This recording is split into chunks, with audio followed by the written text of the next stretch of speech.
Hello everyone, स्वागत है आपका अपना यूट्यूब चैनल में। आज हम लोग देखेंगे रियासतों का विलय और एकीकरण के बारे में। चलिए शुरू करते हैं आज का क्लास। चलिए, आज का क्लास है रियासतों का विलय एवं एकीकरण। देखिए, ऐसा हुआ था जब देश आज़ाद हुई थी तो उस समय बहुत बड़ी प्रॉब्लम ये थी कि इतने सारे रियासत है। रियासतों की संख्या थी कितनी? टोटल उस समय 562। ठीक है, तो 562 रियासतों को तो एक मिला करके मतलब अपने देश में मिलाने वाली बात सबसे ज़्यादा इम्पोर्टेंट थी और बहुत बड़ी प्रॉब्लम थी। तो इसको कैसे मिलाया जाए? ठीक है, तो ये प्रॉब्लम के लिए इस प्रॉब्लम को सॉल्व करने के लिए भारत ने 3 लोगों को मेन जो है अहम योगदान हुआ। जो 3 लोग कौन कौन थे? तो जवाहरलाल नेहरू और बीपी मेनन और लॉर्ड माउंटबेटन। इन 3 लोगों ने मिलकर इन 562 देशी रियासतों को क्या किया? भारत में मिलाए। इनका योगदान काफी अहम था। ठीक है, बहुत सारे रियासत ऐसी थी जो कि खुद से ही भारत में मिल गई और बहुत सारे ऐसी भी रियासत थी जिनके लिए पुलिस कार्रवाई करना पड़ा, जनमत संग्रह कराना पड़ा, विलय पत्र पे हस्ताक्षर भी तक करना पड़ा। ठीक है, तब जाकर वो इस देश में मिल पाए। ठीक है, तो इसी में क्या हुआ? 562 देशी रियासतें जो थी उसमें से 3 जो देशी रियासतें थी वो कि जहाँ पे मामला फंस गया, वो जहाँ पर जो कि आसानी से क्या हो गया, नहीं मिल पाई। ठीक है, कौन कौन थी वो तीनों? वो थी हैदराबाद। ठीक है, पहला उसमें था हैदराबाद। अब देखिए हैदराबाद का क्या था मुद्दा। हैदराबाद के जो निजाम थे वो चाह रहे थे पाकिस्तान में मिलना। ठीक है, इसको कैसे मिलाया जाए? तो भारत सरकार ने वहां पर उस समय गृह मंत्री थे सरदार वल्लभ भाई पटेल।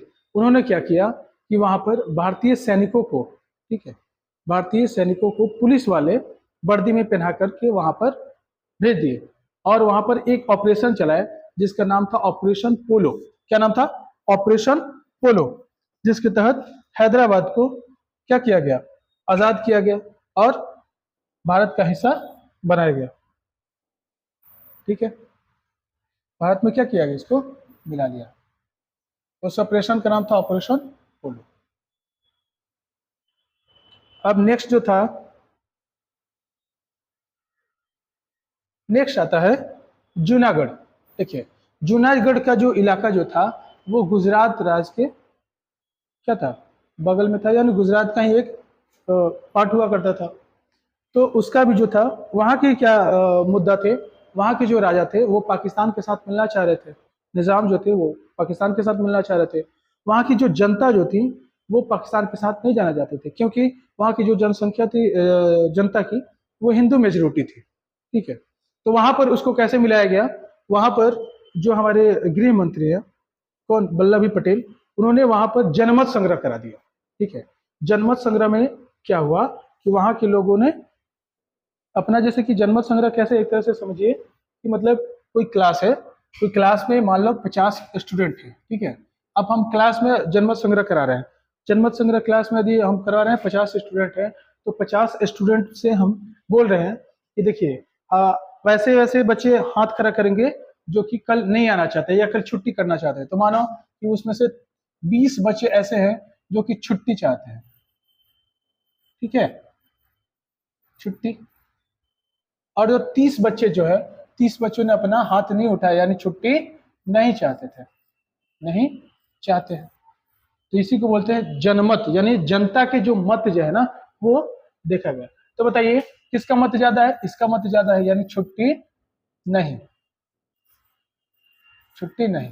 तो क्या होगा? छुट्टी नहीं होगी, क्लास खुला रहेगा।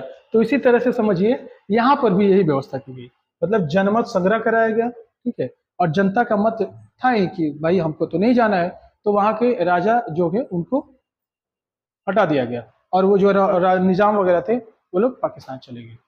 फिर एक एक और जगह का मुद्दा फंसा था, वो था अपना जम्मू कश्मीर। देखिए, जम्मू कश्मीर के बारे में क्या था? जम्मू कश्मीर के राजा थे राजा हरि सिंह। ठीक है, और वहाँ के जो लोग थे वो मुस्लिम आबादी ज़्यादा थी।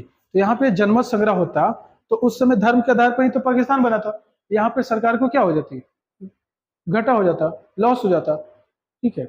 लेकिन जो वहाँ के जो राजा है उन्होंने बोला कि ना हम पाकिस्तान के साथ रहेंगे, ना हम इंडिया के साथ रहेंगे, और ना ही हम पाकिस्तान के साथ रहेंगे, ना ही इंडिया के साथ रहेंगे। हम अपना खुद का स्वतंत्र देश बनाएंगे, ठीक है। मतलब ना ही वो पाक के साथ रहेंगे, ना ही वो इंडिया के साथ रहेंगे, वो क्या रहेंगे, स्वतंत्र देश बनाएंगे, स्वतंत्र देश, ठीक है। बोला गया कि ठीक है भाई, आप स्वतंत्र देश बनाना चाहते हैं, बनाइए। फिर क्या हुआ, इसी का फायदा उठाकर पाकिस्तान वाले लोगों ने क्या किया, पाकिस्तान के जो जिन्ना थे उन्होंने फायदा उठाकर क्या किया कि लुटेरे जो कबीले थे आतंकवादी, उसको जम्मू कश्मीर में भेज दिए कि जाओ यहाँ पे लूटपाट मचा दो। और वो लोग जैसे ही आए यहाँ पर तो लूटपाट करना चालू कर दिए। ऐसा लगा कि तो राजा हरि सिंह को लगा कि अब तो हम खुद बचेंगे नहीं, मेरा साम्राज्य तो ऐसे ही चला जाएगा, छिन जाएगा। तो उन्होंने क्या किया, नेहरू से, जो प्रधानमंत्री हैं हम लोगों के, नेहरू जी से फोन किए और बोले कि हमारी मदद की जाए, ठीक है। तो उन्होंने, जो सरदार पटेल थे और वो जो लॉर्ड माउंटबेटन थे, उन्होंने बोला कि आप इनकी मदद कैसे कीजिएगा, ये तो आपके देश के हिस्सा तो है नहीं। तो उनको बोला गया कि पहले आप मेरे देश का हिस्सा बनिए, ठीक है, तब हम आपकी मदद करेंगे। तो बोले कि ठीक है, कुछ भी करने के लिए हम तैयार है, पहले हमारी मदद की जाए। तो उन्होंने बोला कि पहले आप ना मेरे देश का हिस्सा बनिए, इसके बाद हम आपकी मदद करेंगे, ठीक। तब क्या हुआ, राजा हरि सिंह ने कब 26 अक्टूबर 1947 ईस्वी को विलय पत्र पे हस्ताक्षर किए कि हाँ भाई, हम आपके देश का ही क्या है, एक राज्य है, मान लिए आपके देश में ही हम सम्मिलित हो गए। तब जाकर के भारतीय जो सैनिक है वहां पर अपना मोर्चा को संभाले और उन जो आतंकवादियों जो थे उनसे फाइट चालू हो गई और उनको पीछे हद तक ढकेलना चालू हुई। उसी सिलसिले में क्या हो गई, जो हमारे प्रधानमंत्री हैं इन्होंने इस मुद्दे को लेकर के यूएनओ में चला गया, यूएनओ, ठीक है। इसकी स्थापना हुई थी 1945 ईस्वी में हुई थी, ठीक है। यूएनओ में चले गए। यूएनओ वालों ने क्या बोला कि देखिए, कुछ हद तक हमारी जो सेना थी उसको पीछे हद तक ढकेल ही रही थी। इसी बीच यूएनओ में चले गए। तो यूएनओ ने बोला कि देखिए, जहां तक आप जीते हैं, जहां तक उसका लाइन है, जैसे समझिए,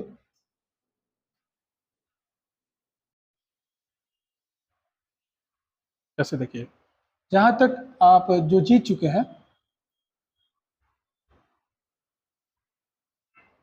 तो जम्मू कश्मीर का जो इलाका हो गया ऐसे, ठीक है। तो एक तिहाई हिस्सा खदेड़ते खदेड़ते तक इन लोगों को एक जो तिहाई हिस्सा है जो उन लोगों के पास कब्जा हो गया, ठीक है। तो बोला ना कि इसी को आप लाइन ऑफ कंट्रोल बना दीजिए, एलओसी बना दीजिए, ना ही आप उधर जाइए कि आपके सैनिक उधर नहीं जाएंगे और इनके सैनिक इधर नहीं आएंगे, ठीक है। जिसको हम लोग आज बोलते हैं POK। इसका होता है हिंदी पाकिस्तान ऑक्यूपाई कश्मीर, हिंदी में इसको बोलते हैं पाकिस्तान अधिकृत कश्मीर, और पाकिस्तान वाले लोग इसको बोलते हैं आजाद कश्मीर, ठीक है। वो लोग इसको क्या बोलते हैं,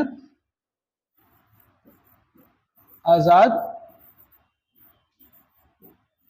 कश्मीर, ठीक है। तो वो वाला हिस्सा तो अभी उधर है और ये वाला जो हिस्सा है हम लोग के पास है। इसी में हम लोग क्या कर दिए, दो भाग में इसको बांट दिया हम लोग, इधर लद्दाख बना दिए, इधर जम्मू एंड कश्मीर, इसको हम लोग दो केंद्र शासित प्रदेश इसको बना दिए, ठीक है। अब देखते हैं अब क्या हुआ, इस सारे जो देसी रियासतें थी इनको मिला लिया गया। अब मिलाने के बाद अब संयुक्त तो बड़ा से राष्ट्र और मजबूत राष्ट्र तो बन गया। अब इसको कैसे चलाया जाए, इसको कैसे मिलाने के बाद कैसे इसमें राज बनाया जाए, कैसे क्या किया जाए, इसके बारे में हम लोग देखते हैं। देखिए, जब संयुक्त जो देश बना तो उसमें राज वगैरह नहीं थी, ठीक है। सभी देसी रियासतों को मिलाकर अब मिलाने के बाद देश तो बन गई, लेकिन अलग से राज का क्लासिफिकेशन नहीं था। उस समय 4 जो है ना खंडों में विभाजित कर दिया, ठीक है। फिर देश का देखिए, इन सभी देसी रियासतों से मिलकर एक भारत का निर्माण किया गया और उस समय भारतीय क्षेत्र को 4 वर्गों में बांटा गया था। कितने वर्गों में बांटा गया था, 4 वर्गों में। यानी कि उस समय कोई राज वगैरह नहीं थी, सिर्फ कितने भाग थे, 4 भाग थे, ठीक है। अब देखिए उन चार भाग कौन कौन थे, तो पहला था ए, बी, सी और D. A B C D करके था, ठीक है, बहुत आसान भी हो जाता है, लेकिन अब देखते हैं। अब ए का मतलब क्या होता है बाबू, हाँ देखिए, ए का मतलब होता है ब्रिटिश प्रोवियंस। ब्रिटिश प्रोवियंस इसमें क्या होता है, तो वह राज्य जहां अंग्रेजों का शासन था उसको बोलते हैं ब्रिटिश प्रोवियंस, जिसकी संख्या उस समय थी 9 गो, तो उसको बुलाया जाता था ए, ठीक है। अब क्या था बी, अब बी में किसकी चर्चा होती थी, तो प्रीनेंशियली स्टेट। इसमें क्या होता था, वह राज्य जहां देसी रियासतों का शासन था उसको बुलाया जाता था प्रीसेंशियली स्टेट, ठीक है। इसकी संख्या उस समय 6 थी। फिर नेक्स्ट देखिए सी, सी को क्या बोला जाता था, सी को बोला जाता, सी को बोला जाता था ये कमिश्नरी स्टेट। क्या बोला जाता था, कमिश्नरी स्टेट बोला जाता था। कमिश्नरी स्टेट क्या होते थे, वह बड़े बड़े शहर जहां अंग्रेज केवल उस शहर पर कब्जा किए थे, इसकी संख्या थी 10। यानी सी किसको बोला जाता था, कमिश्नरी स्टेट बोला जाता था। सी मतलब कमिश्नरी स्टेट क्या होता था, वह बड़े से बड़े शहर जहां पर अंग्रेजों का अधिकार होता था उसको कमिश्नरी स्टेट बोला जाता है। इसको सी से डिनोटेड किया जाता था। अब एक और लास्ट होता था डी, डी से बोला जाता union territory. Union territory, D किसको बोला जाता था, यूनियन टेरिटरी को बोला जाता था। यूनियन टेरिटरी मतलब होता है केंद्र शासित प्रदेश। इसकी संख्या होती थी 1। इसकी संख्या कितनी होती थी, 1 होती थी, ठीक है। यानी 4 भागों में ऐसे करके बटा था। फिर इसी बीच क्या हो गया, फिर 1953 में, 1953 में भाषा के आधार पर पहला राज्य बना था। कौन सा, आंध्र प्रदेश। आंध्र प्रदेश बना था, ठीक है। यानी भाषा के आधार पर बनने वाला पहला राज्य कौन था, आंध्र प्रदेश। भाषा के आधार पर राज्यों की मांग तो बहुत पहले से चल रही थी, लेकिन बनने वाला पहला राज्य जो था आंध्र प्रदेश था, ठीक है। तो पहले जब देसी रियासती को अपने देश में सम्मिलित कर लिया गया तो राज्यों की संख्या नहीं थी, ऐसे ही 4 भागों में बांटा गया था। कौन कौन भाग बांटा गया था, ए बी सी डी, ठीक है। ए का मतलब होता है वह क्षेत्र जहां अंग्रेजों का शासन था, ठीक है। बी का मतलब वह राज्य जहां देसी रियासतों का शासन था, ठीक है। सी का मतलब क्या होता है, सी का मतलब है वह बड़े बड़े शहर जहां अंग्रेज केवल उस शहर पर कब्जा किए थे उसको सी बोला जाता था। और डी किसको बोला जाता था, जो केंद्र शासित प्रदेश थी उसको बोला जाता था डी। फिर जैसे ही 1953 में भाषा के आधार पर राज्यों का गठन होने के लिए एक कमेटी बनाई गई थी, उसको बोला जाता था राज्य पुनर्गठन आयोग, ठीक है। उसके अध्यक्ष जो थे फजल अली थे, ठीक है। जब 1953 में बन गई तो बहुत सारे स्टेट में उसकी मांग होने लगी कि भाई मेरे हमको भी चाहिए, भाषा के आधार पर राज्यों का गठन होना चाहिए। तो उसने अपना रिपोर्ट जो है उसको 1955 में दिया। कब दिया, 1955 में। और अधिनियम बना 1956 में। तो जब 56 में बना था तो 56 में उस समय भाषा के आधार पर राज्य जो बने उनकी संख्या थी 14, यानी 14 राज्य बने थे और 6 संघ शासित प्रदेश बने थे।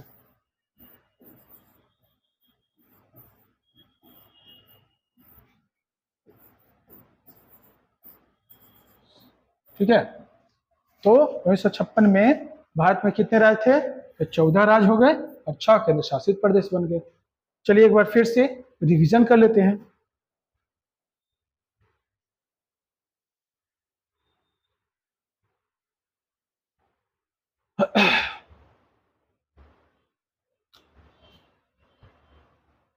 रियासतों का विलय का एकीकरण जो है कब हुआ था, जब देश आजाद हो रहा था।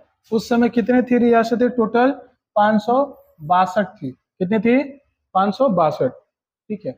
उन 562 को देश में मिलाया गया।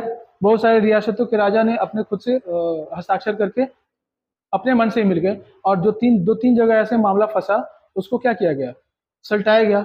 इन देसी रियासतों को एकत्रित करने में 3 लोगों की भूमिका अहम थी। कौन कौन थे? तो सरदार वल्लभ भाई पटेल, वीपी मेनन और लॉर्ड माउंटबेटन। कौन कौन लोग थे? सरदार वल्लभ भाई पटेल, वीपी मेनन और लॉर्ड माउंटबेटन।